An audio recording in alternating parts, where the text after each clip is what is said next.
संस्कृत मित्राणी नमो नमः। मैं पूर्णिमा शर्मा आज कक्षा अष्टम की संस्कृत दीपकम पुस्तक से चतुर्था पाठ 4 प्रणम्यो देशभक्तो अयम गोपबंधु महामना के शब्दार्थ और इसका अभ्यास कार्य लेकर प्रस्तुत हुई हूँ। इससे पहले की वीडियो में आपको इस पाठ का अर्थ बता दिया गया है।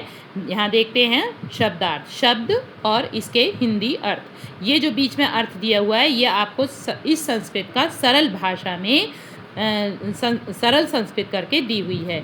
जो हिंदी अर्थ है वो ये है। प्रारंभ करते हैं। शब्दार्थ: जल प्लाव पीड़िता नाम बाढ़ पीड़ितों का नष्टानी नष्ट हुए अनाहारेण भोजन न करने से नदी स्रोत सा नदी के प्रवाह से अकुंठम आग्रह पूर्वक समाद्रता सम्मानित सुस्वादुनी व्यंजनानी स्वादिष्ट व्यंजन दौर्लभ्यम कष्ट से प्राप्त किया निःशुल्कम निःशुल्क करुण ध्वनि करुणायुक्त ध्वनि अगुंजत गूंजा बुभुक्षिता भूखा दया विगलित हृदया दयापूर्ण हृदय वाला, या इसका दूसरा अर्थ है दयालु। अश्रुपूर्ण नयना आंसू से भरी हुई आंखों वाला परिवेशितम परोसा गया। पंचमित्रेषु 5 मित्रों में। स्वतंत्रता संग्रामी स्वतंत्रता सेनानी जन्म लब्धवान जन्म लिया कारावासम कारागार में रहना चिंताकुला चिंता से व्याकुल देश सेवा तत्पर से देश सेवा हेतु तत्पर का सहस्रशा हजारों लियताम विलीन हो जाएं प्रयांतु चलें गर्तमालिका गड्ढों की श्रृंखला अस्थि मासई हड्डी और मांस से दैनिक वार्ता पत्र से दैनिक समाचार पत्र का असीमम अपार उत्कल मणि उत्कल की मणि एक उपाधि है जो गोपबंधु को मिली थी। सम्मानितवान सम्मानित किया लोक सेवका समाज सेवक महामना उच्च विचार वाला। अब इसका अभ्यास कार्य देखते हैं।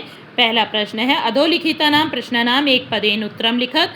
अब यहाँ पर जो प्रश्न दिए हुए हैं इनका हम आपको अर्थ नहीं बताएंगे क्योंकि वीडियो अधिक लंबी हो जाती है, और जब आपको इसका अर्थ जानना है इन लाइनों का तो आप पाठ का अर्थ देखिएगा। पहला है समाज दिन पत्रिकाया प्रतिष्ठाता कहा, तो कौन थे? गोपबंधु। समाज पत्रिका के प्रतिष्ठापक कौन थे? गोपबंधु। गोपबंधु कस्मै स्व भोजनम दत्तवान, गोपबंधु ने किसे अपना भोजन दिया था? भिक्षुकाय, भिक्षुक के लिए। मरणासन्न का आसीत, मृत्यु के समीप कौन था? गोपबंधु पुत्र, गोपबंधु का पुत्र। गोपबंधु के उपाधिना सम्मानिता अभवत उत्कल मणि। गोपबंधु कति वर्षाणी कारावासम प्राप्तवन, कितने वर्ष तक जेल रहे थे? 2 वर्षे। एक वाक्येन उत्तरत है प्रश्न नंबर 2। इसका उत्तर काका है। गोपबंधु किमर्थम अश्रुपूर्ण नयना, तो यहाँ पर देखिए लिखेंगे, शुरुआत करेंगे गोपबंधु से, फिर किमर्थम की जगह लिखेंगे भिक्षुकस्य करुण ध्वनिम श्रुत्वा, फिर लिखेंगे अश्रुपूर्ण नयना अभावत। तो आपको आंसर में केवल इतना लिखना है, बाकी आपको प्रश्न पत्र में लिखा हुआ इतना भाग मिलता है। कीदृशम पुत्रम विहाय गोपबंधु समाज सेवाम अकरोत, तो कीदृशम की जगह क्या लिखेंगे? मरणासन्नम स्वपुत्रम, फिर लिखेंगे विहाय गोपबंधु समाज सेवाम अकरोत। अगला है गोपबंधु कृते उत्कलमणि इति उपाधि किमर्थम प्रदत्ता, तो देखिए इसका उत्तर आपके किताब में ही दिया हुआ है। यहाँ पर किस लिए दी गई थी उन्हें ये उपाधि? यहाँ पर देखिए मैंने निशान लगा रखा है दूसरे का गा, समाज सेवाएं देश सेवाएं च। तो इसको कैसे लिखेंगे आप प्रश्न में? इसको लिखेंगे गोपबंधो हो कृते उत्कलमणि इति उपाधि देश सेवाएं समाज सेवाएं। किसकी जगह लिखेंगे? किमर्थम की जगह आप लिखेंगे देश सेवाएं समाज सेवाएं, जो मैंने आपको पाठ में अभी उत्तर लिखा है। फिर आगे लिखेंगे प्रदत्ता। अगला है प्रश्न गोपबंधु पुत्र जन्म लब्धवान, तो इसका उत्तर भी आपके पाठ में ही दिया हुआ है। कहाँ जन्म प्राप्त किया था इन्होंने? देखिए यहाँ से शुरू करेंगे, इसे गोपबंधु से शुरू करेंगे। उड़ीसा राज्य से पुरी जनपद से साक्षी गोपाल समीपे सुआंडो ग्रामे जन्म लब्धवान, तो इसमें ओडिशा राज्य से पहले क्या लिख देंगे? गोपबंधु, जो आपके यहाँ पर देखिए ये प्रश्न में लिखा हुआ है गोपबंधु। ठीक है। फिर अगला है गोपबंधु सर्वदा केशाम उपयोगम कृतवान, तो अब यहाँ पर इसका भी आंसर देखिए, इसी पेज पर दिया हुआ है कैसे वो वस्त्रों का प्रयोग करते थे। ये देखिए, गोपबंधु वहीं से प्रश्न से लेंगे, फिर लिखेंगे सर्वदा स्वदेशस्यैव वस्त्राणां वस्तूनां च उपयोगं कृतवान। आशा है आपको ये समझ में आ गया हो किस तरह से आपको इन प्रश्नों के उत्तर देने हैं। अब प्रश्न नंबर 3 है, कोष्ठके दत्तानि पदानि उपयुज्य वाक्यानि रचयत। जो कोष्ठक, ये येलो बॉक्स दिखाई दे रहा है आपको, ये कोष्ठक कहलाता है। इसमें दिए हुए शब्दों से आपको वाक्य प्रयोग करने हैं, जैसे आप हिंदी में करते हैं वाक्य प्रयोग। तो देखिए यहाँ पर क्या लिखा है मैंने, गोपबंधु दरिद्र जनानाम। अब इसे क्योंकि सेवाम शब्द से बना रहे हैं तो सेवाम को अंडरलाइन कर देंगे, सेवाम अकरोत। दूसरा है आमंत्रिता अतिथिभ्या, ठीक है। सुस्वादुनी, यहाँ पे देखिए सुस्वादुनी से बनाना है आपको, ठीक है। तो सुस्वादुनी को अंडरलाइन कर देंगे और आगे लिखेंगे व्यंजनानी आस्वादित बनता। ये सारे शब्द जो सेंटेंस हैं आपको पाठ में मिल जाएंगे। अगला है जल प्लाव पीड़िता नाम गोपबंधु। देखिए तीसरा है सहायताम, तो यहाँ पे देखिए सहायताम को अंडरलाइन कर देंगे, सहायताम अक्रोध। फिर अगला है गोपबंधु सर्वदा स्वदेशी। देखिए यहाँ पे स्वदेशी नहीं है, यहाँ पर आपका स्वदेश वस्त्राणी यहाँ पे लिखा है ना, स्वदेश वस्त्राणी। तो ये बाई मिस्टेक यहाँ पे मात्रा लग गई है, इसको मैं अभी रफ कर देती हूँ। देखिए हाँ ठीक है, तो आपको स्वदेश क्या लिखना है, स्वदेश वस्त्राणी, ठीक है। तो इसको हम अंडरलाइन कर देते हैं, ये वाला आपका ये है, ठीक है, स्वदेश वस्त्राणी एव धार्यमास।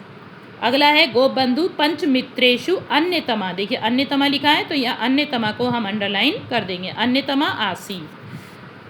चित्र को देखकर चित्रम दृष्ट्वा पंचवाक्यानि रचय। अब ये चित्र दिया हुआ है, इसको देखकर आपको 5 वाक्य बनाने हैं। यहाँ पर मैंने लिख दिए हैं, इन्हें पढ़ लेते हैं। एषा चिकित्सालय अस्ति, देखिए चिकित्सालय है ये लिखा हुआ है। अत्र अस्वस्थ जना आगच्छन्ति, आप जानते हैं यहाँ पर जो बीमार होते हैं वही आते हैं।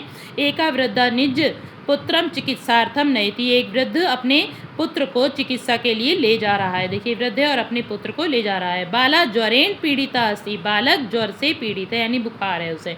प्रकोष्ठे चिकित्सका अस्ति, प्रकोष्ठे यानी कि यहाँ पर अंदर जो ये खिड़की लगी हुई है इसमें कहाँ पर चिकित्सक है, अंदर चिकित्सक है तभी वो उसको लेके जा रहा है।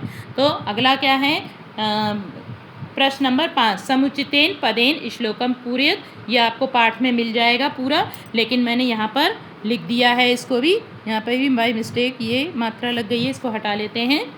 तो क्या लिखेंगे, स्वदेश भूमौ मम लियताम। कैसे लिखेंगे, स्वदेश भूमौ मम लियताम, ठीक। फिर अगला है उत्कलमणि इत्याख्या प्रसिद्धो लोक सेवका स्वदेश लोकस्तदनु प्रयान्तु नु। स्वराज्य मार्गे यदि गर्तमालिका। फिर क्या लिखेंगे आगे, यहाँ पे इसको रफ कर देते हैं, गलती से लिख गया है यहाँ पे। तो इसका आंसर क्या है, ममास्थि मासई परिपूरिता अस्ति। अगला प्रश्न है प्रश्न नंबर 6, उदाहरणानुसारम क्रियापदम स्त्रीलिंगे परिवर्तित। इस जैसे गतवान लिखा हुआ है ये, तो इसका स्त्रीलिंग क्या बनेगा, गतवती। ऐसी प्राप्तवान का प्राप्तवती, उपविष्टवान का उपविष्टवती, वती लिखते जाएंगे, ठीक है। जहाँ पर आपका स्त्रीलिंग में इन्हें बनाना है। भुक्तवान का भुक्तवता, कृतवान का कृतवती और गृहीतवान का गृहीतवती। तो यहाँ पे भी आपको ठीक कर लेना है, भुक्तवान का भी ये भुक्तवती लिखेंगे, ठीक है। क्या लिखेंगे, भुक्तवान का भुक्तवती। यानी आप देख रहे हैं सब में क्या जुड़ गया है, वान की जगह वती जुड़ गया है, ठीक है, स्त्रीलिंग में। प्रश्न नंबर 7 है, समुचितेन पदेन सह स्तंभो मेलियत। अब स्तंभ यानी 2 दिए हुए हैं, आ और ई, इनको आपको मिलाना है। तो मैंने देखिए यहाँ पे इनको मिला दिया है। पहला देख रहे हैं आप, समाजा क्या थी, पत्रिका थी, ठीक है। तो यहाँ पे आप नंबर भी डाल सकते हो, आमने सामने सही आंसर भी लिख सकते हो। दूसरा है ममस्थि परिपूरिता, यहाँ पे 2 नंबर पड़ेगा, ठीक है। दूसरे नंबर का है उत्कलमणि, किसे मिली थी उपाधि, गोपबंधु को मिली थी, ठीक है। तो यहाँ पर 3 नंबर पड़ेगा। ये आवाज़ किसकी थी, करुण क्रंदन, ये करुण क्रंदन था, ठीक है, वो भिक्षुक का। तो 4 ये हो गया। स्वादुनी क्या थे, मतलब स्वादिष्ट क्या थे, व्यंजन थे। तो यहाँ पे ये 5 नंबर हो गया। अब घटना प्रश्न 8 है, घटनाक्रमेण वाक्यानि पुनः लिखत। घटनाक्रम के अनुसार वाक्यों को पुनः लिखना है। तो मैंने यहाँ पर लिखे नहीं है, नंबर डाल दिए हैं। आपको इसी जैसे मैंने ये नंबर डाले हैं 4, 5, 3, 1, 2, इस हिसाब से आपको यहाँ पर इनकी लाइनें लिखनी है। तो सबसे पहले क्या घटना घटी थी? अतिथियों ने क्या करा था? अतिथियों हस्तपादम शालित्वा आसनेषु उपविशन्त, यानी जो अतिथि मेहमान थे वो हाथ पैर धोकर आसनों पर बैठ गए थे। उसके बाद क्या हुआ था? दिनत्रयात् किमपि न भुक्तम। फिर उसके बाद की घटना थी 3 दिन से कुछ भी नहीं खाया। कौन आया था? वो भिक्षुक आया था कहने के लिए। फिर तीसरा क्या था? ये सुनकर क्या हुआ? गोपबंधु अश्रुपूर्ण नयनो अभवत्। गोपबंधु के नेत्र कैसे हो गए थे? आंसुओं से भर गए थे। फिर उसके बाद क्या हुआ था? गोपबंधु ने क्या किया? भिक्षुकन तद्भोजितवान, उन्होंने भिक्षुक को भोजन दे दिया। फिर सबसे लास्ट में देखिए फिर क्या हुआ? प्रफुल्ल चंद्र राय गोपबंधुम उत्कलमणि इति उपाधि न सम्मानितवान। प्रफुल्ल चंद्र राय ने गोपबंधु को उत्कलमणि इस उपाधि से सम्मानित किया। तो जिस क्रम से मैंने यहाँ पर डाले हैं और अभी आपको बताया है, आप यहाँ पर इनको लिखेंगे। आज के लिए इतना ही। अगली वीडियो में हम अगले पाठ के अर्थ के साथ मिलेंगे। धन्यवाद।